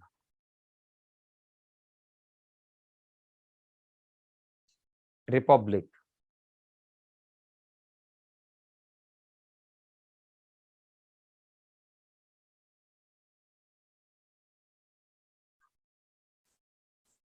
ಗಣತಂತ್ರ, ಗಣರಾಜ್ಯ ಅಂತ. ಸಾಮಾನ್ಯವಾಗಿ ರಾಷ್ಟ್ರದ ಕಾರ್ಯಾಂಗದ ಮುಖ್ಯಸ್ಥ ಅಂದ್ರೆ ರಾಷ್ಟ್ರಪತಿಯವರು. ಅಮೆರಿಕಾದಲ್ಲಿ ಅಧ್ಯಕ್ಷರು, ನಮ್ಮಲ್ಲಿ ರಾಷ್ಟ್ರಪತಿ ಅಥವಾ ನಮ್ಮಲ್ಲಿ ಪ್ರೆಸಿಡೆಂಟ್ ಅಂತ ಕರಿತೀವಿ ನಾವು. ಎಲ್ಲಿ ಜನತೆಯಿಂದ ಆಯ್ಕೆಗೊಳ್ಳುತ್ತಾರೋ ಅಂತ ರಾಷ್ಟ್ರವನ್ನು ಗಣರಾಜ್ಯ ಎನ್ನಲಾಗುವುದು ಅಂತಕ್ಕಂಥದ್ದು. ಆದ್ರೆ ಇಂಗ್ಲೆಂಡನ ಗಣರಾಜ್ಯ ಅಂತ ಹೇಳಿಕ್ ಆಗಲ್ಲ ನಾವು. ಭಾರತವನ್ನು ಗಣರಾಜ್ಯ ಅಂತ ಕರಿಬಹುದು, ಅಮೆರಿಕವನ್ನು ಗಣರಾಜ್ಯ ಅಂತ ಕರಿಬಹುದು. ಆದ್ರೆ ಇಂಗ್ಲೆಂಡದಲ್ಲಿ ವ್ಯವಸ್ಥೆ ಹೇಗಿದೆ ಅಂತ, ಪ್ರಜಾಪ್ರಭುತ್ವ ಅದೇ ಇಲ್ಲ ಅಂತಲ್ಲ, ಸಂಸತ್ ಮಾದರಿ ವ್ಯವಸ್ಥೆನೂ ಇದೆ, ಅದು ಕೂಡ ಇದೆ. ಆದರೆ ಮೊನ್ಯಾರಕಿ ಅಂತಕ್ಕಂಥ ಸಿಸ್ಟಮ್ ಅದರಲ್ಲಿ. ಮೊನ್ಯಾರಕಿ ಅಂದ್ರೆ ವಂಶ ಪಾರಂಪರ್ಯವಾಗಿ ಅವರೇ ಆಡಳಿತವನ್ನು ನಡೆಸ್ತಕ್ಕಂಥದ್ದು. ರಾಜ, ರಾಣಿ, ಅವ್ರ ಮಕ್ಕಳು, ತದನಂತರ ಅವ್ರ ಮಕ್ಕಳು, ಹೀಗೆ ವಂಶ ಪಾರಂಪರಿಕವಾಗಿ ಟ್ರೆಡಿಷನಲ್ ನಡೀತಕ್ಕಂಥದ್ದು ಮೊನ್ಯಾರಕಿ ಅಂತಕ್ಕಂಥ. ಬಟ್ ನಮ್ಮಲ್ಲಿ ಜನತೆಯಿಂದನೋ ಅಥವಾ ಜನತೆಯಿಂದ ಆಯ್ಕೆಯಾಗಿರುವ ಪ್ರತಿನಿಧಿಗಳಂದೇನೋ ನಿರ್ದಿಷ್ಟ ಅವಧಿಗೆ, ಒಂದ್ಸಲ ಆಯ್ಕೆ ಮಾಡ್ರೆ ಸಾಯುತನ ಅವರೇ ಇರಬೇಕು ಅಂತೇನಿಲ್ಲ, ನಿರ್ದಿಷ್ಟ ಅವಧಿಗೆ ಆಯ್ಕೆಯಾಗುವ ಒಂದು ಪ್ರಕ್ರಿಯೆ ಏನಿದೆನೋ ನಾವು ಅದಕ್ಕ ಗಣರಾಜ್ಯ ಅಂತಕ್ಕಂಥ ಕರಿತೀವಿ. ಚೀನಾದಾಗ ನೋಡ್ರಿ, ಈಗ ಸಾಯುತನ ಆತನೇ ಈಗ. ಯಾಕಂತಂದ್ರೆ ಅಲ್ಲಿ ಸಿಸ್ಟಮ್ ಅನ್ನು ಅವ್ರು ಹೇಗೆ ಬೇಕಾದ್ರೂ ಮಾಡ್ಕೋಬಹುದು ಅಂತಕ್ಕಂಥದ್ದು. ಆದರೆ ಭಾರತ ಪ್ರಜಾಪ್ರಭುತ್ವ ಧಕ್ಕೆ ಬರಲಾರದ ರೀತಿಯಲ್ಲಿ ಪ್ರಪಂಚದಲ್ಲಿಯೇ ಅತಿ ಹೆಚ್ಚು ಜನಸಂಖ್ಯೆಯನ್ನು ಹೊಂದಿರುವ ಪ್ರಜಾಪ್ರಭುತ್ವ ರಾಷ್ಟ್ರ ಅಂತಂದ್ರೆ ಅದು ಭಾರತ ರೀ. ಯಾಕ ಅಮೇರಿಕ ನಮಗ್ ಅಷ್ಟೊಂದು ರೆಸ್ಪೆಕ್ಟ್ ಕೊಡ್ತದ ಅಂತಂದ್ರೆ ಅದು ಪ್ರಜಾಪ್ರಭುತ್ವನೇ, ಇಲ್ಲ ಅಂತಲ್ಲ. ಏರಿಯಾದಲ್ಲಿ ನಂಬಿಕೆ ದೊಡ್ಡದಿರ್ಬೋದು, ಆದ್ರೆ ಜನಸಂಖ್ಯೆಯಲ್ಲಿ ನಮ್ಗಿಂತ ಬಹಳ ಕಮ್ಮಿ ಇದೆ. ಅತಿ ಹೆಚ್ಚು ಜನಸಂಖ್ಯೆಯನ್ನು ಹೊಂದಿರುವ ರಾಷ್ಟ್ರಗಳಲ್ಲಿ ಪ್ರಜಾಪ್ರಭುತ್ವದ ನಿಯಂತ್ರಣ ಮಾಡೋದು, ಪ್ರಜಾಪ್ರಭುತ್ವವನ್ನು ನಡೆಸಿಕೊಂಡು ಹೋಗೋದು ಸುಲಭದ ಮಾತಲ್ರಿ, ಬಹಳ ಕಷ್ಟ ಅಂತ. ಕರೋನಾ ಬಂದಿದೆ, ಸೋಷಿಯಲ್ ಡಿಸ್ಟೆನ್ಸ್ ಅಂತ ಹೇಳ್ತದ ಗೌರ್ಮೆಂಟ್. ಸೋಷಿಯಲ್ ಡಿಸ್ಟೆನ್ಸ್ ನಮ್ಮ ಒಂದು ಹೈ ಪಾಪ್ಯುಲೇಟೆಡ್ ಡೆನ್ಸಿಟಿಯನ್ನು ನಾವು ನೋಡಿದಾಗ ನಿಜವಾಗ್ಲೂ ಆಗ್ತಾ ಇದೆನಾ? ಆಗ್ತಾ ಇಲ್ಲ. ಆದ್ರೆ ಸಾಧ್ಯವಾದಷ್ಟು ಪಾಲನೆ ಮಾಡಬೇಕು. ಜನತೆ ಅಂತಕ್ಕಂಥದ್ದು. ಇನ್ನು ಭಾರತದಲ್ಲಿ ಅಂತಿಮ ಅಧಿಕಾರವಿರುವುದು ಪ್ರಜೆಗಳಲ್ಲಿ ಮತ್ತು ಪ್ರಜಾಪ್ರತಿನಿಧಿಗಳು ಸಂವಿಧಾನಕ್ಕೆ ಬದ್ಧವಾಗಿ ಪರಮಾಧಿಕಾರವನ್ನು ಚಲಾಯಿಸಬೇಕು ಅಂತಕ್ಕಂಥದ್ದು. ಭಾರತ ಅಧಿಕಾರದ ಪ್ರಜೆಗಳಿಗೆ ಪ್ರಜಾಪ್ರತಿನಿಧಿಗಳು, ಪ್ರಜೆಗಳಿಂದಲೇ ಆಯ್ಕೆಯಾಗಿರ್ತಕ್ಕಂಥ ಪ್ರಜಾಪ್ರತಿನಿಧಿಗಳು ಸಂವಿಧಾನಕ್ಕೆ ಬದ್ಧವಾಗಿ, ಕಾನ್ಸ್ಟಿಟ್ಯೂಷನ್ ಏನ್ ಹೇಳುತ್ತಾನೋ, ಮತ್ತು ತಮ್ಮ ಪರಮಾಧಿಕಾರವನ್ನು ಜನತೆಯ ಅನುಕೂಲಕ್ಕಾಗಿ ಬಳಸಬೇಕು ಅಂತಕ್ಕಂಥದ್ದು. ಅಲ್ಲದೆ ಇಂಥ ಸ್ಥಾನಗಳನ್ನು ಪಡೆಯಲು ಪ್ರತಿಯೊಬ್ಬ ಪ್ರಜೆಗೂ ಮುಕ್ತವಾದ ಅವಕಾಶವನ್ನು ನೀಡಲಾಗಿದೆ. ನೋಡ್ರಿ, ಈಗ ಲೋಕಸಭಾ ಸದಸ್ಯರಾಗಬೇಕಾ ಏನ್ ಬೇಕು? ಭಾರತ ಪ್ರಜೆ ಆಗಿರ್ಬೇಕು, 25 ವರ್ಷ ವಯಸ್ಸಾಗಿರ್ಬೇಕು. ಸಂಸತ್ತು ನಿರ್ಧರಿಸುವ ಕಾನೂನುಗಳಿಗೆ ಅಥವಾ ಸಂಸತ್ತು ನಿರ್ಧರಿಸಿರುವ ಕೆಲವೊಂದಿಷ್ಟು ನಿಯಮಗಳಿಗೆ ಆತ ಎಲಿಜಿಬಲ್ ಇದ್ರೆ ಆತ ಏನಾಗಬಹುದು? ಲೋಕಸಭಾ ಸದಸ್ಯನಾಗಬಹುದು. ಹಾಗೆ ರಾಷ್ಟ್ರಪತಿಗೂ ಕೆಲವೊಂದಿಷ್ಟು ನಿಯಮಗಳನ್ನು ರೂಪಿಸಲಾಗಿದೆ. ಆ ನಿಯಮದ ಅಡಿಯಲ್ಲಿ ಯಾವ ವ್ಯಕ್ತಿ ಎಲಿಜಿಬಲ್ ಇದಾನೋ ಆತ ಯಾವುದೇ ಚುನಾವಣೆಯಲ್ಲಿ ಸ್ಪರ್ಧಿಸಬಹುದು ಅಂತ. ಇದರಿಂದಾಗಿ ನಮ್ಮ ರಾಷ್ಟ್ರದ ಶಾಸಕಾಂಗ ಕಾರ್ಯಾಂಗಗಳು ನಿಗದಿತ ಅವಧಿಗೆ ಚುನಾವಣೆಗಳ ಮೂಲಕ ರಚನೆಗೊಳ್ಳುತ್ತಿವೆಯೇ ವಿನಃ ರಾಜಪ್ರಭುತ್ವಕ್ಕಾಗಲಿ ಅಥವಾ ಇನ್ನಾವುದೇ ರಾಷ್ಟ್ರದ ಅಧೀನಕ್ಕಾಗಲಿ ಒಳಪಟ್ಟಿಲ್ಲ ಅಂತ. ಯಾವುದೇ ರಾಜ್ಯ ಸಂಪ್ರದಾಯವಿಲ್ಲ, ರಾಜಪ್ರಭುತ್ವವಿಲ್ಲ. ಹಾಗಾಗಿ ನಮ್ಮ ರಾಷ್ಟ್ರದ ಶಾಸಕಾಂಗ ಕಾರ್ಯಾಂಗಗಳು ನಿಗದಿತ ಅವಧಿಗೆ 5 ವರ್ಷ, 6 ವರ್ಷ, ಹೀಗೆ ನಿಗದಿತ ಅವಧಿಗೆ ನಮ್ದು ಏನಾಗ್ತದೆ ಅಂತಂದ್ರೆ ಈ ಚುನಾವಣೆಗಳನ್ನು ನಡೆಸುವ ಮೂಲಕ ಒಂದು ವ್ಯವಸ್ಥೆಯನ್ನು ನಮ್ಮಲ್ಲಿ ಅಳವಡಿಸಿಕೊಂಡಿದ್ದೀವಿ ಅಂತಕ್ಕಂಥದ್ದು.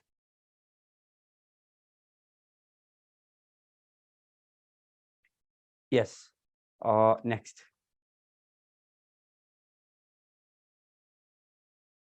ಇನ್ನ ನ್ಯಾಯ ಅಂತಕ್ಕಂಥದ್ದು. ರಾಜಕೀಯ ನ್ಯಾಯ, ಆರ್ಥಿಕ ನ್ಯಾಯ, ಹಾಗೆ ಸಾಮಾಜಿಕ ನ್ಯಾಯ ಅಂತಕ್ಕಂಥದ್ದು ಏನ್ ತೆಗೆದುಕೊಳ್ತೀವಿ. ನ್ಯಾಯ ಎಂಬುದು ಸಾಮಾನ್ಯ ಹಿತಾಸಕ್ತಿ ಮತ್ತು ವೈಯಕ್ತಿಕ ಹಿತಾಸಕ್ತಿಯ ನಡುವಿನ ಅನ್ಯೋನ್ಯತೆಯಾಗಿದ್ದು, ಸಾಮಾನ್ಯ ಹಿತಾಸಕ್ತಿ ಬೇರೆ ಮತ್ತು ವೈಯಕ್ತಿಕ ಹಿತಾಸಕ್ತಿ ಬೇರೆ. ಇದರ ಮೂಲಕ ಪ್ರತಿಯೊಬ್ಬರಿಗೂ ಸಾಮಾಜಿಕ, ಆರ್ಥಿಕ ಮತ್ತು ರಾಜಕೀಯ ನ್ಯಾಯವನ್ನು ದೊರಕಿಸುವುದೇ ಇದರ ಧ್ಯೇಯವಾಗಿದೆ ಅಂತಕ್ಕಂಥದ್ದು. ವ್ಯಕ್ತಿಗತವಾಗಿ ತನ್ನ ಹಿತಾಸಕ್ತಿಯನ್ನು ಗಮನಿಸದೆ ಸಾಮಾನ್ಯ ಒಂದು ಸಮುದಾಯದ, ರಾಷ್ಟ್ರದ ಪ್ರಜೆಗಳ ಹಿತಾಸಕ್ತಿಯನ್ನು ಗಮನದಲ್ಲಿ ಇಟ್ಕೊಂಡು ಸರ್ಕಾರ ನ್ಯಾಯವನ್ನ ಒದಗಿಸಬೇಕಾಗ್ತದೆ ಅಂತಕ್ಕಂಥದ್ದು.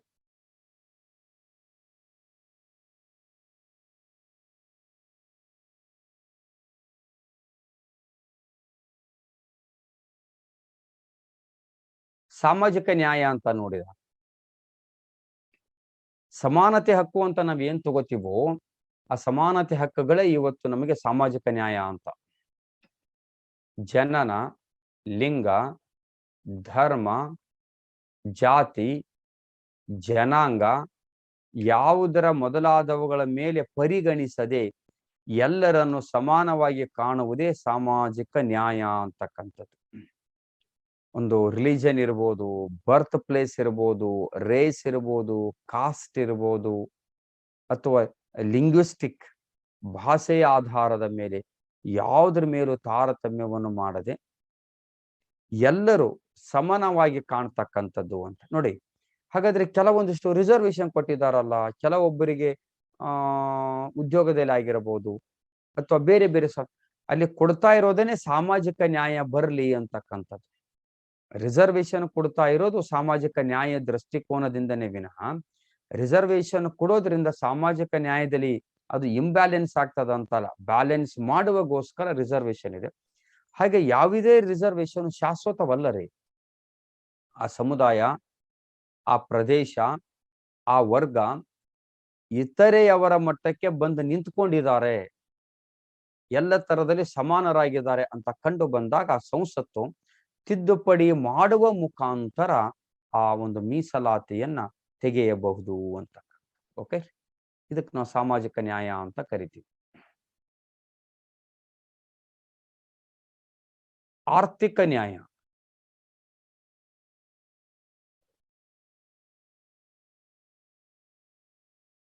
ಬಡವರು ಮತ್ತು ಶ್ರೀಮಂತರ ನಡುವಿನ ಅಂತರವನ್ನು ಕಡಿಮೆಗೊಳಿಸಿ ಎಲ್ಲರನ್ನು ಸಮಾನವಾಗಿ ಕಾಣುವುದೇ ಒಂದು ಆರ್ಥಿಕ ನ್ಯಾಯ ಅಂತಕ್ಕಂಥದ್ದು. ಆರ್ಥಿಕ ನ್ಯಾಯ ಅಂತಂದ್ರೆ ಬಡವರು ಶ್ರೀಮಂತರು ಅಂತ ಅಂತರವನ್ನು ಕಡಿಮೆಗೊಳಿಸ್ಬೇಕು. ಇದಕ್ಕೆ ನಾವು ಮಿಕ್ಸ್ಡ್ ಎಕಾನಮಿ ಅಂತಕ್ಕಂಥ ಕರೀತಾ ಇರೋದು.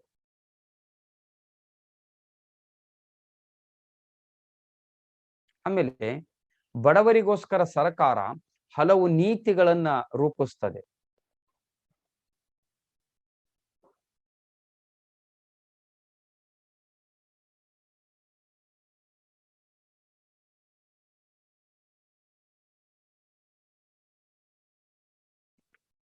ಅದು ರೈತರಿಗೆ ಆಗಿರಬಹುದು ಅಥವಾ ಕಾರ್ಮಿಕರಿಗೆ ಆಗಿರಬಹುದು, ಯಾರಿಗೆ ಆದರೂ ಕೂಡ ಆರ್ಥಿಕ ನೀತಿ ನೋಡಿ, ನಿರುದ್ಯೋಗಿಗಳಿಗೆ ಉದ್ಯೋಗ ದೊರಿಬೇಕು ಅನ್ನೋದರಷ್ಟು ಇಟ್ಟುಕೊಂಡು ಮುದ್ರಾ ಯೋಜನೆ ಅಂತಕ್ಕಂಥದನ್ನ ಜಾರಿಗೆ ತಂತು. ಮುದ್ರಾ ಯೋಜನೆ ಅಂತಕ್ಕಂಥ ಜಾರಿಗೆ ತಂದಿವಿ. ಹಾಗೆ ರೈತರಿಗೋಸ್ಕರ ಕೆಲವೊಂದಿಷ್ಟು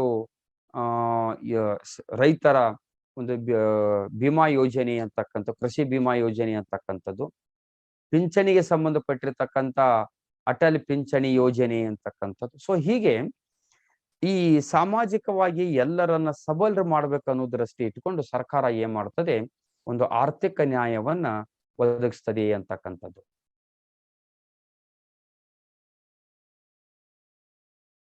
ಇನ್ನ ರಾಜಕೀಯ ನ್ಯಾಯ ಅಂತಕ್ಕಂಥದ್ದು ಎಲ್ಲಾ ನಾಗರಿಕರಿಗೂ ಧರ್ಮ, ಜನಾಂಗ, ಜಾತಿ, ಸ್ಥಳ ಮೊದಲಾದವುಗಳನ್ನು ಪರಿಗಣಿಸದೆ ರಾಜಕೀಯ ಪ್ರಕ್ರಿಯೆಯಲ್ಲಿ ಭಾಗವಹಿಸುವ ಸಮಾನ ಅವಕಾಶ ಮತ್ತು ಸಾರ್ವತ್ರಿಕ ವಯಸ್ಕ ಮತದಾನದ ಪದ್ಧತಿಯನ್ನು ನೀಡಿರುವುದೇ ರಾಜಕೀಯ ನ್ಯಾಯ. ನೋಡಿ, 18 ವಯಸ್ಸು ಮೇಲ್ಪಟ್ಟಂತ ವ್ಯಕ್ತಿ ಯಾವುದೇ ಧರ್ಮದವನಿರ್ಲಿ, ಯಾವುದೇ ಜನಾಂಗ ಇರಲಿ, ಯಾವುದೇ ಜಾತಿ ಇರಲಿ, ಎಲ್ಲೇ ಹುಟ್ಟಿರ್ಲಿ, ಅವನಿಗೆ ಮತದಾನದ ಹಕ್ಕನ್ನು ನೀಡಲಾಗಿದೆ. ಹಾಗೆ ರಾಜಕೀಯ ಕ್ಷೇತ್ರಕ್ಕೆ ಸಂಬಂಧಪಟ್ಟಂತೆ, ಫಾರ್ ಎಕ್ಸಾಂಪಲ್ ಈಗ ರಾಷ್ಟ್ರಪತಿ ಆಗಬೇಕು, ರಾಷ್ಟ್ರಪತಿ ಆಗ್ಲಿಕ್ಕೆ ಇಲ್ಲ ಇಂಥ ಧರ್ಮದವರಷ್ಟೇ ರಾಷ್ಟ್ರಪತಿ ಆಗ್ಬೇಕು, ಇಂಥ ಪ್ರದೇಶವರಷ್ಟೇ ರಾಷ್ಟ್ರಪತಿ ಆಗ್ಬೇಕು ಇಲ್ಲ, ವಯಸ್ಸು 35 ಆಗಿರಬೇಕು, ಲೋಕಸಭೆ ಸದಸ್ಯನಾಗುವ ಅರ್ಹತೆಯನ್ನು ಹೊಂದಿರಬೇಕು, ಭಾರತ ಪ್ರಜೆಯಾಗಿರಬೇಕು, ಆತ ರಾಷ್ಟ್ರಪತಿ ಚುನಾವಣೆಯಲ್ಲಿ ಸ್ಪರ್ಧಿಸಲಿಕ್ಕೆ ಅರ್ಹನಿದ್ದಾನೆ, ಎಲಿಜಿಬಲ್ ಇದ್ದಾನೆ ಅಂತಕ್ಕಂಥ. ಇದರಲ್ಲಿ ಎನಿ ರಿಲಿಜನ್ ಯಾವುದೇ ಬಿಡಿ, ಕೆಲವೊಂದಿಷ್ಟು ವಿಧಾನಸಭೆ ಮತ್ತು ಲೋಕಸಭೆಯಲ್ಲಿ ಸಮಾನತೆ ದೃಷ್ಟಿಕೋನದಿಂದ, ರಾಜಕೀಯ ನ್ಯಾಯದ ದೃಷ್ಟಿಯಿಂದ ಕೆಲವೊಂದಿಷ್ಟು ಪರಿಶಿಷ್ಟ ಜಾತಿ ಮತ್ತು ಪರಿಶಿಷ್ಟ ಪಂಗಡದವರಿಗೆ ಮೀಸಲಾತಿಯನ್ನು ಕೊಟ್ಟಿದ್ದಾರೆ. ಹೇಳಿದ್ದೀನಿ ನಾನು ಯಾಕೆ ಮೀಸಲಾತಿ ಕೊಟ್ಟಿದ್ದಾರೆ, ಕೊಡುವ ಉದ್ದೇಶವಾದರೂ ಏನು ಅಂತಕ್ಕಂಥದ್ದನ್ನು ಹೇಳಿದ್ದೀನಿ. ಹೀಗೆ ಮತ ಹಾಕೋದ್ರಲ್ಲಿ ಆಗಿರಬಹುದು, ಎಲ್ಲಿ ರಿಸರ್ವೇಶನ್ ಇಲ್ವೋ ಅಲ್ಲಿ ಜನರಲ್ದವರಿಗೆ ಆ ಕಾನೂನಿನ ಅಡಿಯಲ್ಲಿ, ನಿಯಮದ ಅಡಿಯಲ್ಲಿ ಆತ ಅರ್ಹನಾಗಿದ್ದರೆ ಆತ ಚುನಾವಣೆಯಲ್ಲಿ ಸ್ಪರ್ಧಿಸಬಹುದು. ಇದು ರಾಜಕೀಯ ನ್ಯಾಯ ಅಂತ.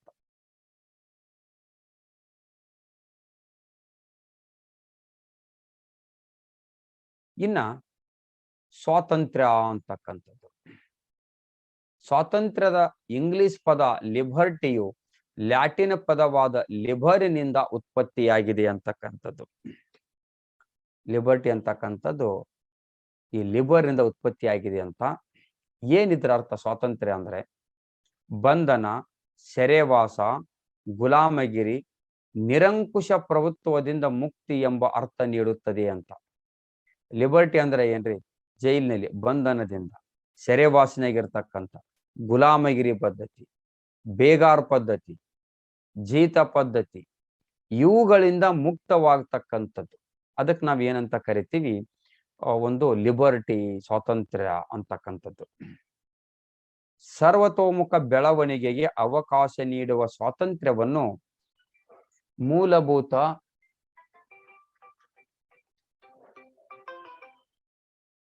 ಮೂಲಭೂತ ಹಕ್ಕಾಗೂ ಪರಿಗಣಿಸಿದ್ದು, ವೈಚಾರಿಕ ಅಭಿವ್ಯಕ್ತಿ, ಧಾರ್ಮಿಕ ಸ್ವಾತಂತ್ರ್ಯವನ್ನು ನೀಡಲಾಗಿದೆ ಅಂತ.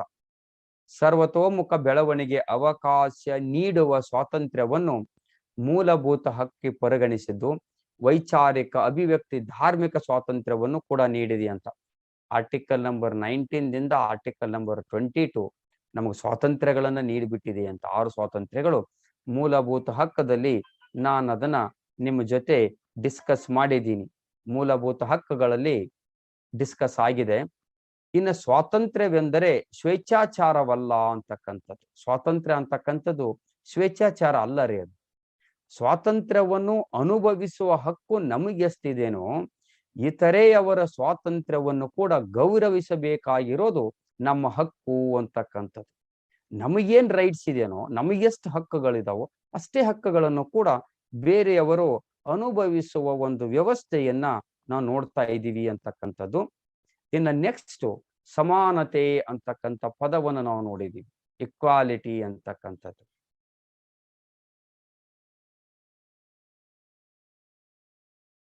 ಸ್ವಾತಂತ್ರ್ಯ ಮತ್ತು ಸಮಾನತೆಗಳು ಒಂದೇ ನಾಣ್ಯದ ಮುಖಗಳಿದ್ದಂತೆ. ಸ್ವಾತಂತ್ರ್ಯ ಮತ್ತು ಸಮಾನತೆ ಇವು ಒಂದು ನಾಣ್ಯದ ಎರಡು ಮುಖ ಇದ್ದಂತೆ. ಸಮಾನತೆ ಇಲ್ಲದ ಸ್ವಾತಂತ್ರ್ಯ ಅರ್ಥಹೀನ. ಪ್ರತಿಯೊಬ್ಬರು ಕಾನೂನಿನ ಅಡಿಯಲ್ಲಿ ಸಮಾನವಾಗಿದ್ದು, ಅಂದ್ರೆ ಪ್ರತಿಯೊಬ್ಬರಿಗೂ ಕೂಡ ಸಮಾನ ಅಡಿಯಲ್ಲಿ, ನಾನು ಅದೇ ಹೇಳಿದ್ದೀನಿ ನಿಮಗೆ, ಸಮಾನತೆ ಇಲ್ಲದ ಸ್ವಾತಂತ್ರ್ಯವಿಲ್ಲ, ಸ್ವಾತಂತ್ರ್ಯವಿಲ್ಲದ ಸಮಾನತೆ ಇಲ್ಲ, ಇವು ಎರಡೂ ಇಲ್ಲದ ಭ್ರಾತೃತ್ವ ಇಲ್ಲ. ಅದಕ್ಕೆ ನಾವು ಇದಕ್ಕೆ ಏನಂತ ಕರಿತೀವಿ, ಯುನಿಟಿ ಆಫ್ ಟ್ರಿನಿಟಿ ಅಂತಕ್ಕಂಥ ಪದವನ್ನು ಬಳಸ್ತೀವಿ ಅಂತ. ಒಂದೇ ರೀತಿಯಾದ ವ್ಯಕ್ತಿ ಗೌರವ, ಸಮಾನವಾದ ಅವಕಾಶ ನೀಡುವ ದೃಷ್ಟಿಯಿಂದ ಅಸ್ಪೃಶ್ಯತೆ ನಿಷೇಧ ಅರ್ಹತೆಗೆ ತಕ್ಕ ಉದ್ಯೋಗಾವಕಾಶಗಳನ್ನು ಪಡೆಯಲು ಆದ್ಯತೆ ನೀಡಲಾಗಿದೆ ಅಂತ. ಇಲ್ಲಿ ಸಮಾನ ಅವಕಾಶ ನೀಡುವ ದೃಷ್ಟಿಯಿಂದ ಅಸ್ಪೃಶ್ಯತೆ ನಿಷೇಧ ಕಾಯ್ದೆ ಅಂತ ತೆಗೆದು ಹಾಕಿದ್ದೀವಿ. ಆಮೇಲೆ ಆರ್ಟಿಕಲ್ ನಂಬರ್ 16 ಉದ್ಯೋಗದಲ್ಲಿ ತಾರತಮ್ಯವನ್ನು ಮಾಡುವುದಿಲ್ಲ ಅಂತಕ್ಕಂಥ ಪದವನ್ನು ಬಳಸಿದ್ದೀವಿ. ಇಕ್ವಾಲಿಟಿ ಸಮಾನತೆ ಆರ್ಟಿಕಲ್ ನಂಬರ್ 14ರಿಂದ 18ರವರೆಗಿನ ವಿಧಿಗಳು ನಮಗೆ ಮೂಲಭೂತ ಹಕ್ಕುಗಳಲ್ಲಿ ಸಮಾನತೆಯನ್ನು ತಿಳಿಸ್ತದೆ ಅಂತ. ಜಾತಿ, ಲಿಂಗ, ಧರ್ಮ, ಜನಾಂಗಗಳ ಆಧಾರದ ಮೇಲೆ ನಾಗರಿಕರ ನಡುವೆ ತಾರತಮ್ಯ ಮಾಡಲಾಗುವುದೆಂದು ರಾಜ್ಯವು ತಿಳಿಸುತ್ತದೆ ಅಂತ. ಜಾತಿ, ಧರ್ಮ, ಲಿಂಗ ಇದಾವುದರ ಮೇಲೂ ತಾರತಮ್ಯವನ್ನ ಮಾಡುವುದಿಲ್ಲ ಅಂತಕ್ಕಂಥ ಪರಿಕಲ್ಪನೆಯನ್ನ ನಾವು ನೋಡ್ತೀವಿ ಅಂತಕ್ಕಂಥದ್ದು. ಇನ್ನು ಭ್ರಾತೃತ್ವ ಅಂತಕ್ಕಂಥದ್ದು, ಬ್ರದರ್ಹುಡ್, ಭ್ರಾತೃತ್ವ ಅಂತಕ್ಕಂಥದ್ದು ದೇಶದ ಜನಗಳ ನಡುವೆ ಭ್ರಾತೃತ್ವ ಮತ್ತು ಏಕತೆಯ ಭಾವನೆಗಳಿದ್ದಾಗ ಮಾತ್ರ ಒಂದು ಪ್ರಜಾಸತ್ತಾತ್ಮಕ ವ್ಯವಸ್ಥೆ ಆರೋಗ್ಯವಾಗಿ ಕಾರ್ಯನಿರ್ವಹಿಸುತ್ತದೆ ಅಂತ. ದೇಶದ ನಡುವೆ ಭ್ರಾತೃತ್ವ, ಒಂದು ಇಂಟಿಗ್ರಿಟಿ, ನಮ್ಮ ರಾಷ್ಟ್ರ, ನಾವು, ನಮ್ಮ ಕರ್ತವ್ಯಗಳು, ದೇಶಕ್ಕೋಸ್ಕರ ನಾವು ಕಂಕಣಬದ್ಧರಾಗಿ ನಿಲ್ಬೇಕು, ನಮ್ಮನ್ನ ನಾವು ಪ್ರೊಟೆಕ್ಷನ್ ಮಾಡ್ಕೊಳ್ಬೇಕು. ಇಲ್ಲ ಅಂದ್ರೆ ಮತ್ತೆ ಬ್ರಿಟಿಷರು ಹೆಂಗ ಬಂದು ನಮ್ಮನ್ನ ಆಳ್ವಿಕೆ ಮಾಡಿದ್ರೆ ಇನ್ನೊಂದು ಯಾವುದೋ ರಾಷ್ಟ್ರ ಬಂದ ನಮ್ಮ ಮೇಲೆ ಆಳ್ವಿಕೆಯನ್ನು ಮಾಡಬಹುದು ಅಂತಕ್ಕಂಥದ್ದು. ಹಾಗೆ ಪ್ರಜಾಸತ್ತಾತ್ಮಕ ವ್ಯವಸ್ಥೆ ಅಂತಕ್ಕಂಥದ್ದು. ಭಾರತ ವೈವಿಧ್ಯತೆಗಳಿರುವ ರಾಷ್ಟ್ರವಾಗಿರುವುದರಿಂದ ಈ ಏಕತೆ ಮತ್ತು ಅಖಂಡತೆಯ ಭಾವನೆಗಳು ಅತ್ಯಂತ ಅಗತ್ಯವಾಗಿದೆ ಅಂತ. ಭಾರತ ವೈವಿಧ್ಯತೆಗಳಿಂದ ಕೂಡಿದೆ. ವೈವಿಧ್ಯತೆಗಳಿಂದ ಕೂಡಿದರೂ ಕೂಡ ಏನಾಗಿದೆ, ಏಕತೆಯನ್ನು ಕಾಣ್ತಾ ಇದ್ವಿ. ಅದೇ ಹೇಳುದು, ಹಲವಾರು ಭಾಷೆ, ಹಲವಾರು ಧರ್ಮ, ಹೌದಾ, ಭೌಗೋಳಿಕವಾಗಿ ಸಾಕಷ್ಟು ವಿಭಿನ್ನತೆಯಿಂದ ಕೂಡಿರ್ತಕ್ಕಂಥದ್ದು. ಈ ವೈವಿಧ್ಯತೆಯಲ್ಲಿಯೂ ಏಕತೆಯನ್ನು ಕಾಣೋದೇ ಭಾರತ ಅಂತಕ್ಕಂಥದ್ದು. ಧರ್ಮ, ಭಾಷೆ, ಪ್ರದೇಶಗಳ ವ್ಯತ್ಯಾಸವೇನಿದ್ದರೂ ರಾಷ್ಟ್ರದ ಏಕತೆಗೆ ಶ್ರಮಿಸುವುದು ಪ್ರತಿಯೊಬ್ಬರ ಕರ್ತವ್ಯವಾಗಿದೆ ಅಂತ. ರಾಷ್ಟ್ರಕವಿ ಕುವೆಂಪುರವರು ಪ್ರತಿಪಾದಿಸಿದ ವಿಶ್ವಮಾನವತ್ವದ ಪರಿಕಲ್ಪನೆ ಭ್ರಾತೃತ್ವದ ಒಂದು ಸಂಕೇತವಾಗಿದೆ ಅಂತಕ್ಕಂಥದ್ದು. ಹೌದಾ? ಎಸ್. ಸೊ ಇದು ನಿಮಗೆ ಪ್ರಿಯಾಂಬಲಿಗೆ ಸಂಬಂಧಪಟ್ಟಂತೆ. ಇಲ್ಲಿ ನಮಗೆ ಒಂದು 3 ಮೊಕದ್ದಮೆಗಳು ಪ್ರಿಯಾಂಬಲ್ ಸಂಬಂಧಪಟ್ಟಂತೆ ಆಗ್ತದೆ. 1960ರಲ್ಲಿ ಬೇರುಬಾರಿ ಪ್ರಕರಣ ಅಂತಕ್ಕಂಥದ್ದು. ಈ ಬೇರುಬಾರಿ ಪ್ರಕರಣದಲ್ಲಿ ಪ್ರಸ್ತಾವನೆಯು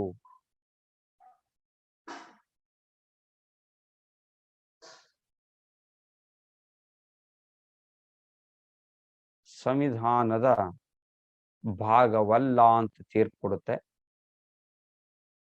1973 ಕೇಶವಾನಂದ ಭಾರತಿ ಕೇಸ್. ಇದನ್ನ ಆಲ್ರೆಡಿ ನಾನು ನಿಮಗೆ ಡಿಸ್ಕಸ್ ಮಾಡಿದ್ದೀನಿ. ವರ್ಸಸ್ ಕೇರಳ ರಾಜ್ಯ. ಪ್ರಸ್ತಾವನೆಯು ಸಂವಿಧಾನದ ಭಾಗ ಅಂತ ಹೇಳುತ್ತೆ. 1993 ಇದು ಗಡಿಗೆ ಸಂಬಂಧಪಟ್ಟಿರ್ತಕ್ಕಂಥ ವಿಚಾರ. ಭಾರತ ಮತ್ತು ಪಾಕಿಸ್ತಾನ ಗಡಿಗೆ ಸಂಬಂಧಪಟ್ಟಂತ ವಿಚಾರ.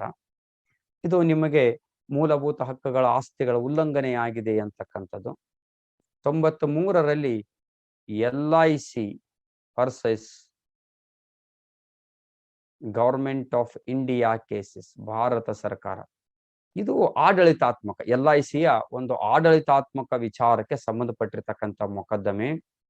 ಪ್ರಸ್ತಾವನೆಯು ಸಂವಿಧಾನದ ಅವಿಭಾಜ್ಯ ಅಂಗ ಅಂತಕ್ಕಂಥದ್ದನ್ನು ಹೇಳ್ತದೆ. Preamble is integral part of the constitution ಅಂತಕ್ಕಂಥದ್ದು. ಸೊ ಪ್ರಿಯಾಂಬಲ್ ಬಗ್ಗೆ ಇಷ್ಟು ಮಾಹಿತಿಯನ್ನ ನೀವು ನೋಡ್ಕೋಬಹುದು ಅಂತಕ್ಕಂಥದ್ದು. Thank you very much.